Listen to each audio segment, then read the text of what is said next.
Halo, Assalamualaikum warahmatullahi wabarakatuh. Apa kabar teman-teman semua yang bersiap-siap untuk mengikuti pretest PPG 2022 ini?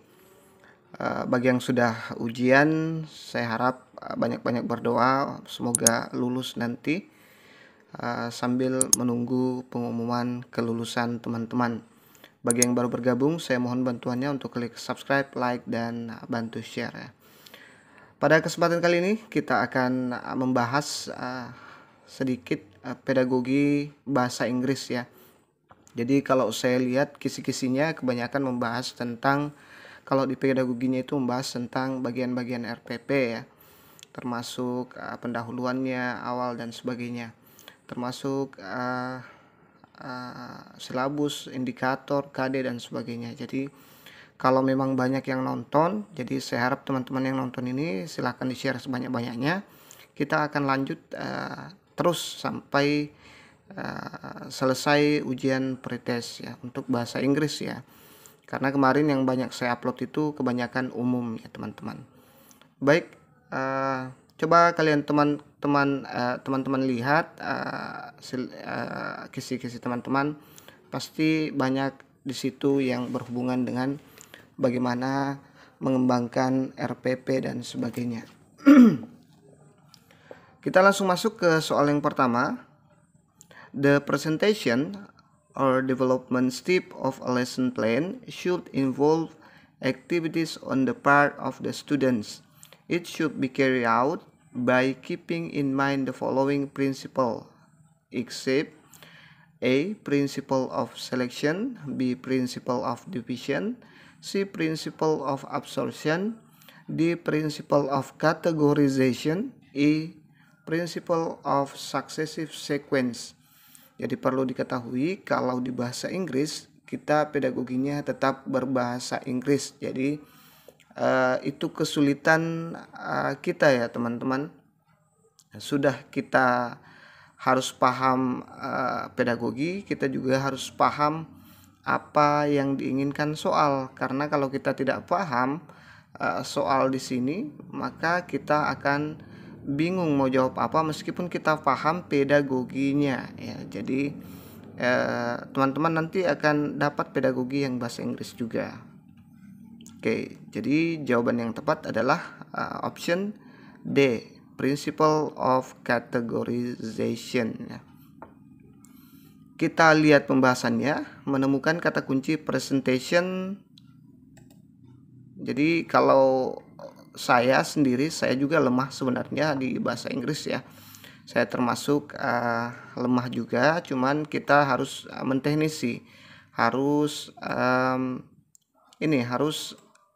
ambil kata kunci saja. Yang jadi masalah kalau kita tidak tahu kata kunci soal, kita tidak tahu maksud dari kata kunci soal. Nah, itu yang sulit ya.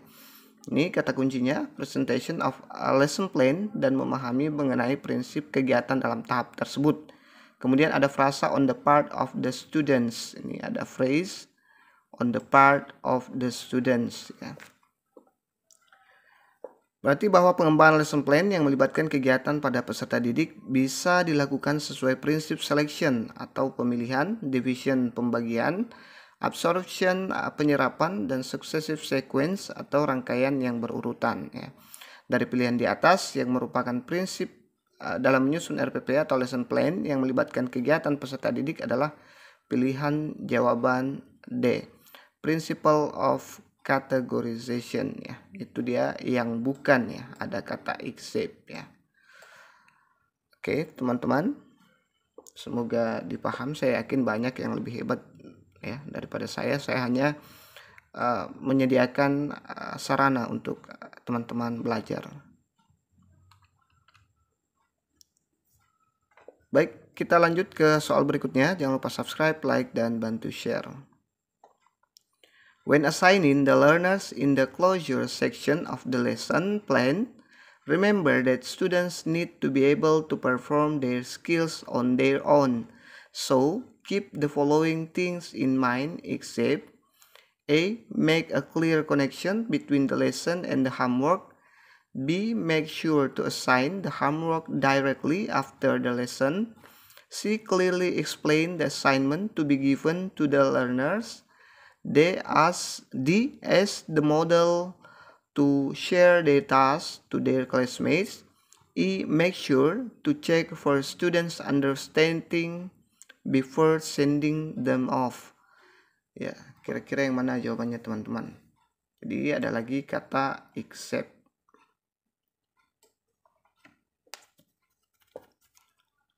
Kalau cara baca saya kurang bagus, jangan dihina ya teman-teman. Kemarin saya kapok dihina sama teman-teman yang lebih jago pronunciation-nya. Saya juga lemah di pronunciation. Maklumlah kalau kita ngajar SMP itu kebanyakan bahasa Inggris. Apalagi saya yang ngajar di daerah kebanyakan menggunakan bahasa daerah. Ya, kadang ya kebanyakan ya. Karena mereka tidak mengerti sama sekali bahasa Inggris, bahasa Indonesia saja mereka terbata-bata, apalagi bahasa Inggris ya. Itu sebuah tantangan ya teman-teman. Jadi jawaban yang tepat adalah D, as the model students to share their tasks to their classmates ya. Oke, kita lihat pembahasannya. Menemukan kata kunci assigning closure section of lesson plan. Nih, assigning the closure section of the lesson plan. Kemudian memahami kegiatan pada tahap tersebut. Nah, selain itu yang saya bilang tadi, selain kita memahami pedagogi, kita juga harus paham bahasa Inggrisnya nih. Ya, kalau tidak paham ya susah kata kunci yang ada di sini. Yang dimaksud dengan assigning adalah penilaian yang dikembangkan dalam RPP, ya, itu yang dimaksud dengan assigning. Kemudian phrase atau frasa closure section of lesson plan adalah tahap penutupan ya ketika mengembangkan RPP. Jadi kemarin waktu ujian banyak-banyak baik SD, baik apapun itu, ada tahap pendahuluan, ada inti, kegiatan inti dan penutupan ya teman-teman. Ini ada penutupan ketika mengembangkan RPP ya. Dari pilihan jawaban di atas yang bukan merupakan indikator dalam penilaian pada tahap akhir atau penutup di RPP ataupun lesson plan adalah pilihan jawaban D. Ask the model ya.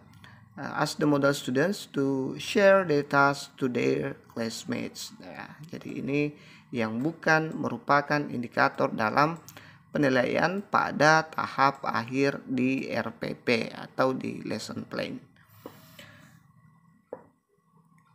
Kita lanjut ke soal berikutnya. Jangan lupa subscribe, like, dan berkomentarlah teman-teman, biar saya makin semangat ya. Kita lanjut. Free practice design for an effective lesson plan integrates the focus, structure, or vocabulary or functional language into students' overall language use. It often encourages students to use the target language structure in the following, except A. Games and puzzle. B. Small group discussion. C. Quiz and formative test. D. Written work or paragraphs and essays. E. Longer listening comprehension practice.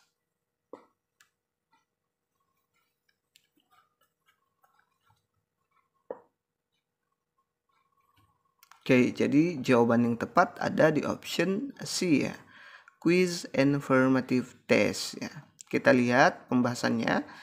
Lagi-lagi menemukan kata kunci. Jadi kita harus jeli menemukan kata kunci, yaitu instrumen penilaian berbasis latihan ya, yang digunakan untuk mengukur kemampuan siswa yang berfokus pada structure, vocabulary, functional language meliputi games and puzzle. Small discussion, written work, paragraph and essays, and longer listening comprehension practice ya. Pilihan C, quiz and formative test, tidak termasuk salah satunya. Alasannya adalah quiz dan formative test biasanya dilakukan di dalam kelas dengan tujuan untuk mengukur kemampuan siswa sehingga guru mengetahui quiz dan formative test itu untuk mengetahui hasil akhir dari pembahasan ya. Biasanya formative test itu berupa ulangan harian ya, ulangan harian ataupun mid semester ya. Kalau sumatif dia biasa yang berhubungan dengan final test atau akhir ujian semester ya. Seperti itu. Baik, kita lanjut ke soal berikutnya. A well-developed lesson plan should be complete with assignment to guide the instructor's choice of assessment measures by providing information about students and class comprehension of the material. The following are among the questions to consider except A. What level of learning do the students need to attain? B. How does the lesson plan fit particular instructional principle? C. What is the amount of time the instructor wants to the student to use? D. How does the assignment fit with the rest of the lesson plan? E. What is the purpose of the assignment?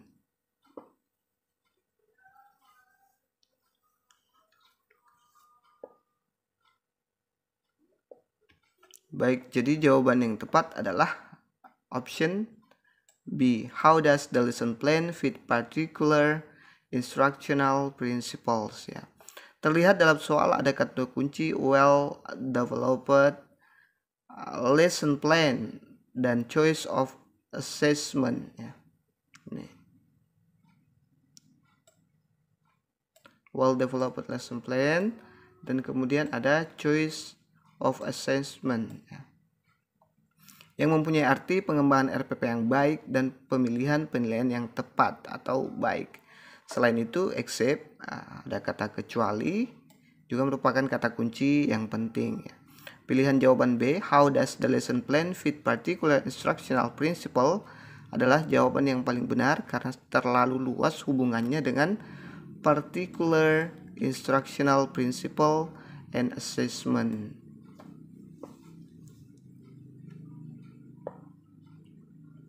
Kita lanjut ke soal berikutnya. The presentation phase of a lesson plan can take a variety of forms.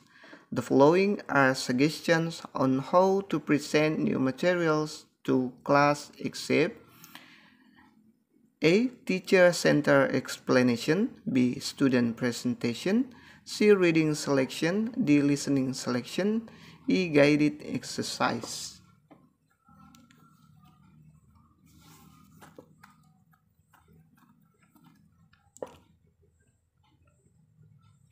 Oke, jadi jawaban yang tepat ada di option E, guided exercise ya. Kita lihat pembahasannya, perhatikan kata kunci presentation phase of lesson plan ya. Ini berarti tahap menyajikan materi kecuali, dan ada kata kunci kecuali ya. Ini ada pilihan jawaban E, guided exercise adalah bukan termasuk dalam kegiatan presentation of a lesson plan atau menyajikan di dalam langkah pembelajaran. Sedangkan yang lain seperti teacher center, kemudian student presentation, kemudian reading selection, dan bisa dikategorikan dalam tahap menyajikan materi dalam langkah pembelajaran ya. Oke, kita lanjut ke soal berikutnya. Jangan lupa subscribe dan berkomentarlah. Yang membangun ya. A teacher who wants to have distance learning involving not only spoken but also pictographic image will enable them to have face-to-face idea exchange can most appropriately utilize A. Skype, B. Short message service, C. Multimedia Language Laboratory, D. Teleconference, E. Google Messenger ya. Saya lupa R-nya.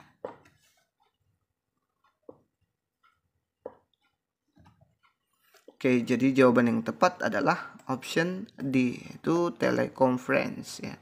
Menemukan kata kunci distance learning atau pembelajaran jarak jauh seperti yang kita lakukan setahun terakhir ya, dan pictographic image atau gambar huruf, ada juga ini photographic image with pilihan jawaban D, teleconference adalah yang tepat karena mengandung unsur kata kunci tersebut, yaitu pelaksananya bisa dengan cara jarak jauh dan menggantikan pertemuan tatap muka. Penggunaan gambar huruf juga bisa diterapkan dalam teleconference, tapi mungkin nanti soalnya itu akan lebih update lagi, misalnya menggunakan Zoom dan sebagainya, karena akhir-akhir ini yang paling populer digunakan selama pembelajaran jarak jauh itu adalah menggunakan media Zoom ya.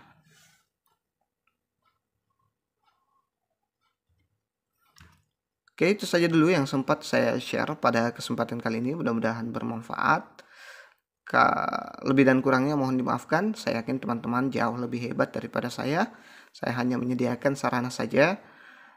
Silahkan berkomentar, silahkan di-share sebanyak-banyaknya. Kalau banyak view, banyak yang berkomentar, insya Allah saya akan lanjutkan baik pedagoginya maupun profesionalnya nanti sesuai dengan kisi-kisi terbaru dari Kemendikbud ya teman-teman. Terima kasih sudah menonton.